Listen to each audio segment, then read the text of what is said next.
கம்பராமாயணம். ஆசிரியர் கம்பர். பெற்றோர் ஆதித்தன். மகன் அம்பிகாவதி.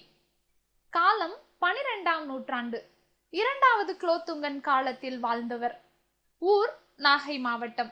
மயிலாடுதுறைக்கு அருகிலுள்ள தேரெழுந்தூர். பணி 3ஆம் குலோத்துங்கனின் அமைச்சர்.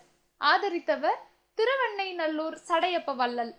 சிறப்பு பெயர் கம்பநாடன், கம்ப நாட்டாழ்வான், கவி சக்கரவர்த்தி. பெருமைகள்: கம்பன் வீட்டு கட்டுத்தறியும் கவி பாடும், விருத்தமெனும் வெண்பாவிற்கு உயர் கம்பன், கல்வியிற் பெரியவர் கம்பர். நூல்கள்: சடகோபர் அந்தாதி, ஏர் 70, சிலை 70, சரஸ்வதி அந்தாதி, திருக்கை வழக்கம். உழவர்களின் சிறப்பை கூறுவது ஏர் 70, திருக்கை வழக்கம். கலைமகளை போற்றி பாடியது சரஸ்வதி அந்தாதி. நம்மாழ்வார் பற்றி பாடியது சடகோபர் அந்தாதி. சமகாலத்தவர்கள்: ஜெயங்கொண்டார், ஒட்டக்கூத்தர், புகழேந்தி.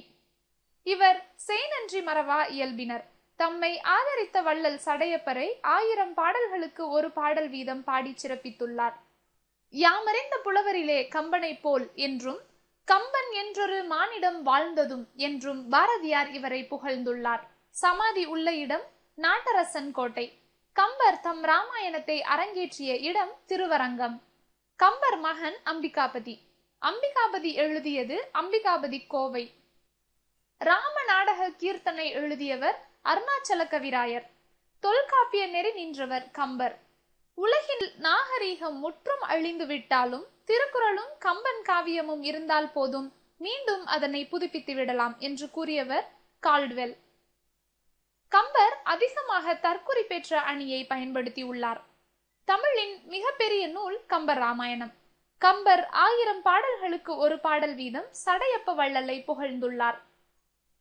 புகழேந்தி புலவர் தம்மை ஆதரித்த வள்ளலை 100 பாடல்களுக்கு ஒரு பாடல் வீதம் புகழ்ந்துள்ளார். காலமேக புலவர் ஒவ்வொரு பாடலிலும் திருமலை ராயனை புகழ்ந்துள்ளார். ராமாயணம் ராம பிளஸ் அயனம் என இது பிரிக்கப்படும். ராமனது வரலாற்றை கூறும் நூல் ராமாயணம் எனப்பட்டது.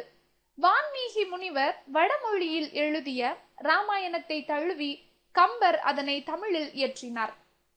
எனவே இது வழி நூல் எனப்படுகிறது. இதுவே முதல் இதிகாச நூல். கம்பர் இயற்றிய ராமாயணம் கம்பராமாயணம் எனப்பட்டது. கம்பர் தாம் இயற்றிய நூலுக்கு ராமாவதாரம் என பெயரிட்டார். கம்பராமாயணம் 6 காண்டங்கள், 113 படலங்கள், 10,569 பாடல்கள் உடையது. காண்டம் என்பது பெரும்பிரிவு, படலம் என்பது உட்பிரிவு.